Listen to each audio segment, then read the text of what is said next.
साल दर साल का ब्यौरा देते हुए बताएंगे कि कैसे कांग्रेस ने हिंदुओं का मजाक बना दिया।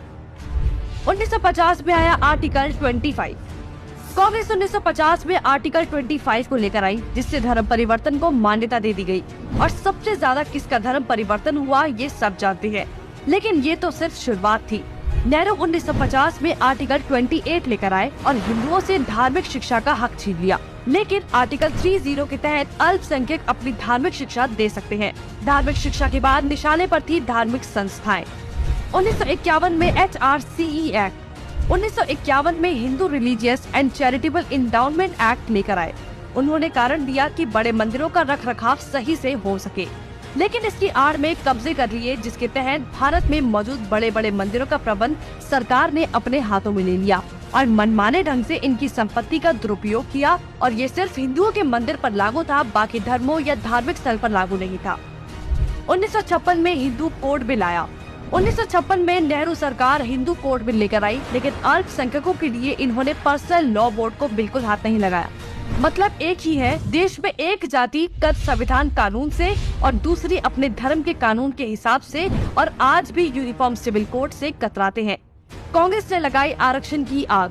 कांग्रेस आरक्षण लेकर आई, जिससे हिंदुओं को बांटने का काम किया गया, जिससे सबसे बड़ा नुकसान हिंदुओं को हुआ। आरक्षण की देश में जरूरत थी, लेकिन मक्कार कांग्रेसी इस योजना को 10 साल लागू करने की बजाय इसे बढ़ाते चले गए और न ही इससे लोगों को सशक्त बना पाए, जबकि लोगों को इसकी लत लगा दी गई। इंदिरा का कार्यकाल।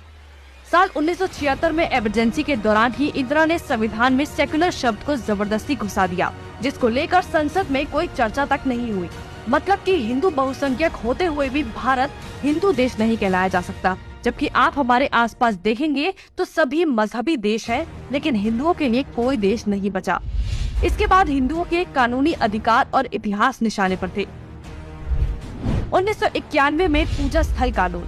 1991 में कांग्रेस ने पूजा स्थल कानून बनाया, जो बेहद हिंदू विरोधी कानून था, क्योंकि इस कानून के तहत हिंदू, सिख और जैन मुगलों के कब्जे से मंदिरों को छुड़ाने के लिए लड़ाई ही नहीं लड़ सकते।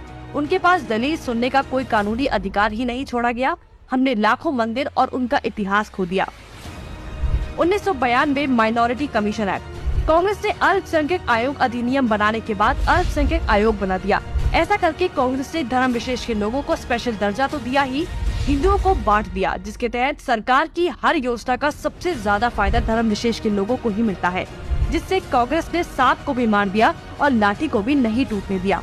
मतलब साफ है, हिंदुओं को भी बांट दिया और धर्म विशेष के लोगों को भी खुश कर दिया।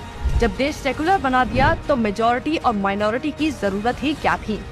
1995 में वक्फ बोर्ड कानून। 1995 में वक्फ बोर्ड कानून बनाकर कांग्रेस ने एक और महापाप किया। वक्फ बोर्ड को असीमित शक्ति दे दी गई। आज स्थिति ये है कि वक्फ बोर्ड किसी भी संपत्ति पर दावा कर दे तो कोर्ट से भी कोई मदद नहीं मिलेगी। रेलवे और रक्षा के बाद संपत्ति के मामले में वक्फ बोर्ड देश में तीसरे स्थान पर पहुंच गया है। अब सिर्फ एक आखिरी बार बचा था, वो बार था राम सेतु एफिडेविट। राम सेतु एफिडेविट बनाया। हिंदुओं ने फिर 2004 में कांग्रेस को चुन लिया, तो कांग्रेस ने इसका इनाम देते हुए राम सेतु एफिडेविट बनाया और भगवान श्री राम के अस्तित्व को ही नकार दिया और काल्पनिक बताया। आस्था और धर्म पर वार करने के बाद अब कांग्रेस ने हिंदुओं को ही बदनाम करने का प्लान बना लिया। 2009 में हिंदू आतंकवादी घोषित। 2009 में फिर से हिंदुओं ने कांग्रेस को चुना, तो उसके बदले में कांग्रेस ने हिंदुओं को ही टेरर घोषित कर दिया। कांग्रेस ने बहुत ही चालाकी से एक एक कर हिंदुओं के धर्म, अधिकारों और शिक्षा के अधिकार को छीन लिया, लेकिन हिंदू फिर भी कांग्रेस को नहीं समझ पाया। औरंगजेब ने हिंदुओं को खत्म करने के लिए तलवार का इस्तेमाल किया, तो कांग्रेस ने हिंदुओं को खत्म करने के लिए संविधान का इस्तेमाल किया। फिर भी कांग्रेस ही बोल रहे हैं कि लोकतंत्र खत्म हो रहा है।